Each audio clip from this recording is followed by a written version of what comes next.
ఔద్వికాతో ఉక్రెయిన్పై Russia పైచేయి సాధించిందా? ఆయుధాల కొరత ఉక్రెయిన్ని టెన్షన్ పెడుతోందా? యుద్ధంలో ఉక్రెయిన్కి ఓటమి తప్పదా? అది 2022 ఫిబ్రవరి. ఉక్రెయిన్ సరిహద్దులో రష్యా భారీగా సైన్యాన్ని మోహరించింది. అప్పటికే ఉక్రెయిన్పై రష్యా దాడి చేయనుందని కీవ్లోని అమెరికన్లు స్వదేశానికి తిరిగి రావాలంటూ వాషింగ్టన్ హెచ్చరించింది. కానీ తాము ఉక్రెయిన్పై దాడి చేయటం లేదంటూ మాస్కో తెలిపింది. మరోవైపు భారీగా సైన్యాన్ని మోహరిస్తుండటంతో ఉక్రెయిన్ కూడా అప్రమత్తమైంది.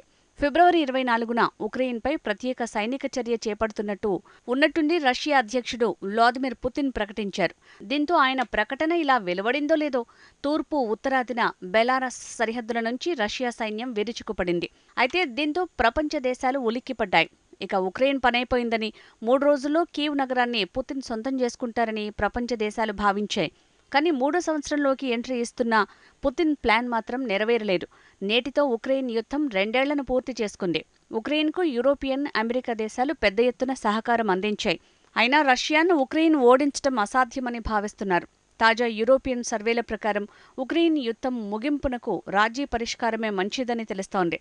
నిజానికి మొదట్నుంచి భారత్ కూడా ఇదే విధానాన్ని సూచిస్తోంది. సమస్యల పరిష్కారానికి ఇరు దేశాలు చర్చలు జరపాలని ఢిల్లీ పిలుపునిస్తోంది. కానీ యూరోప్ అండ చూసుకుని ఉక్రెయిన్ రెచ్చిపోయింది. రాజీకి యత్నించకుండా యుద్ధానికే ఉక్రెయిన్ అధ్యక్షుడు వోలోదిమిర్ జెలెన్స్కీ మొగ్గు చూపారు. కానీ ఇప్పుడు అసలు తత్వం ఆయనకు అర్థమవుతోంది. ఉక్రెయిన్కు ఆయుధ సాయం చేసేందుకు యూరోప్, అమెరికా దేశాలు పెద్దగా ఆసక్తి చూపటం లేదు. ఉక్రెయిన్ యుద్ధంలో భాగంగా బఖ్ముత్ కోసం అత్యంత క్రూరంగా పోరాటం జరిగింది. ఇరు దేశాలకు చెందిన దళాలు ఈ ప్రాంతంలో నెలల తరబడి పోరాటం చేశాయి. దీని తర్వాత అంత పోరాటం సాగిన ప్రాంతం మాత్రం ఔద్వికా పట్టణం. డాన్బాస్ రీజియన్లోని ఈ నగరాన్ని తాజాగా రష్యా సొంతం చేసుకుంది. రష్యా ఎన్నికలకు ముందు అధ్యక్షుడు పుతిన్కు ఇది గొప్ప విజయం. 2014లో తూర్పు ఉక్రెయిన్లోని రష్యా మద్దతున్న దళాలు తిరుగుబాటు చేసి ఈ నగరాన్ని సొంతం చేసుకున్నాయి. ఆ తర్వాత ఔద్వికాను తిరిగి ఉక్రెయిన్ స్వాధీనం చేసుకుంది. కానీ ఇటీవలి కాలంలో ఆయుధాలు క్రమంగా తగ్గిపోవడంతో ఉక్రెయిన్ సైన్యం గత్యంతరం లేక ఔద్వికా పట్టణాన్ని రష్యాకు వదులుకోవాల్సి వచ్చింది. యుద్ధానికి ముందు 30,000 మందికి పైగా జనాభా ఉన్న ఈ పట్టణం ఇప్పుడు పూర్తిగా శిథిలమైంది. ఇప్పుడు 1000 మంది కంటే తక్కువగా ఈ పట్టణంలో ప్రజలు నివసిస్తున్నారు. మిగిలిన వాళ్లంతా ఉక్రెయిన్లోని ఇతర సురక్షిత ప్రాంతాలకు తరలి వెళ్లారు. ఇక పాశ్చాత్య దేశాలు ఇచ్చిన కోట్లాది డాలర్ల ఆయుధాలతో 2023లో తూర్పున ఉక్రెయిన్ ఎదురుదాడి ప్రారంభించింది. కానీ కేవలం 1000 కిలోమీటర్ల మేర మాత్రమే ఉక్రెయిన్ దూసుకు వెళ్లగలిగింది. ఇక రష్యా దళాలను ఎదుర్కోవటంలో చేతులెత్తేసింది. ప్రస్తుతం ఉక్రెయిన్ దళాలు ఆయుధ సాయం కోసం ఎదురుచూస్తున్నాయి. యునైటెడ్ స్టేట్స్కి చెందిన రిపబ్లిక్ చట్టసభ్యులు ఉక్రెయిన్కు అందించే సాయాన్ని అడ్డుకున్నారు. అయితే యూరోపియన్ యూనియన్ నాయకులు మాత్రం కొత్తగా 5,400 కోట్ల డాలర్ల ప్యాకేజీని ఆమోదించారు. మరోవైపు ఉక్రెయిన్ సాయుధ దళాలు క్రమంగా బలహీనపడుతున్నాయి. ఫ్రంట్లైన్ దళాలను ఉపసంహరించుకోవాలన్న డిమాండ్ పెరుగుతోంది. రష్యాపై పోరాడాలంటే 5 లక్షల మంది సైనికులు అవసరమని ఉక్రెయిన్ ఆర్మీ చెప్తోంది. మరోవైపు రష్యా మాత్రం నిత్యం ఉక్రెయిన్ నగరాలపై డ్రోన్లతో విరుచుకుపడుతోంది. పెద్ద ఎత్తున ఇరాన్ నిర్మిత డ్రోన్లతో దాడులు చేస్తోంది. నిజానికి ఉక్రెయిన్ యుద్ధం డ్రోన్ల పోరాటానికి వేదికగా మారింది. ఆధునిక కాలంలో డ్రోన్ల ప్రాధాన్యమేంటో రష్యా ప్రపంచానికి పాఠాలు నేర్పినట్టు నిపుణులు చెప్తున్నారు. అయితే ఈ డ్రోన్లను అడ్డుకోవడానికి అమెరికా పేట్రియాట్ క్షిపణి రక్షణ వ్యవస్థలను ఉక్రెయిన్ వినియోగిస్తోంది. రష్యా శక్తివంతమైన హైపర్సోనిక్ కింజాల్ వంటి క్షిపణులను సమర్థవంతంగా ఉక్రెయిన్ అడ్డుకుంది. అమెరికా పేట్రియాట్ సిస్టంతోనే ఉక్రెయిన్ అంతో ఇంతో సురక్షితంగా ఉందని జెలెన్స్కీ చెప్పారు. ఇక యుద్ధం ప్రారంభంలో ఉక్రెయిన్ సైన్యానికి ప్రాతినిధ్యం వహించిన సాయుధ దళాల కమాండర్ ఇన్ చీఫ్ వాలరీ జులింజీని ఈ నెలలోనే కీవ్ తొలగించింది. మొదట్లో వాలరీ జులింజీని ఐరన్ జనరల్గా ఉక్రెయిన్ ప్రజలు పిలుచుకున్నారు. అయితే ఇప్పుడు అతడు అవినీతి ఆరోపణల్ని ఎదుర్కొంటున్నాడు. ఔద్విక విజయంతో రష్యా సేనలు మరింత దూకుడును ప్రదర్శిస్తున్నాయి. 2 ఏళ్ల యుద్ధంలో ఉక్రెయిన్, రష్యా మధ్య సైనిక పరిమాణంలో స్పష్టమైన వ్యత్యాసం కనిపిస్తోంది. ఔద్వికాను కోల్పోవడంతో దాదాపు డాన్బాస్ ప్రాంతాన్ని ఉక్రెయిన్ కోల్పోయింది.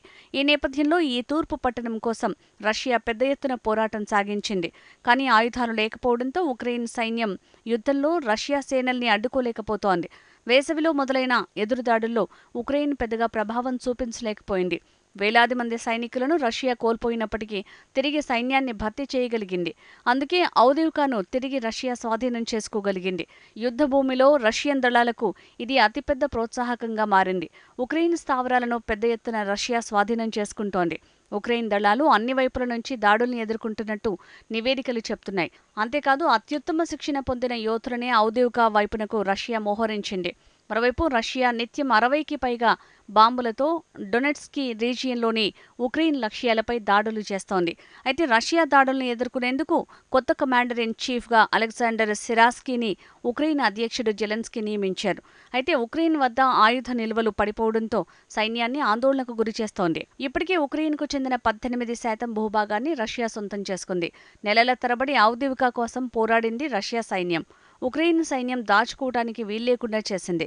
ఇప్పుడు ఇదే ప్లాన్ని ఇతర ఉక్రెయిన్ నగరాలపై అమలు చేసేందుకు సిద్ధమవుతోంది.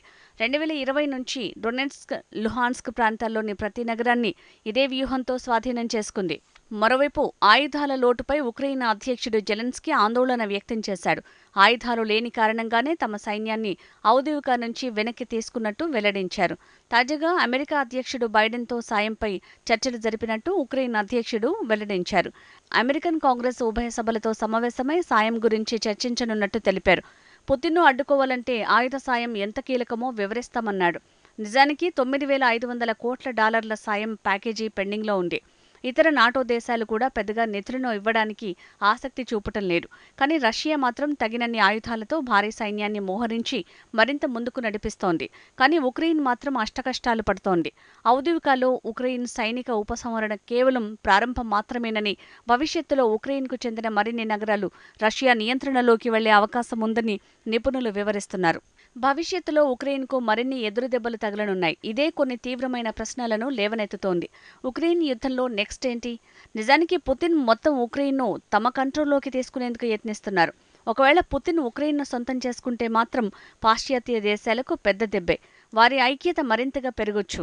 అయితే 2 ఏళ్లుగా తనను తాను రక్షించుకునేందుకు పోరాడుతున్న ఉక్రెయిన్ ఇక ముందు కూడా అలాగే పోరాడుతుందా అంటే ఇప్పుడప్పుడే చెప్పలేం. కానీ యుద్ధంలో ఉక్రెయిన్ ఓడిపోయే అవకాశాలు మాత్రం ఎక్కువగా ఉన్నాయి.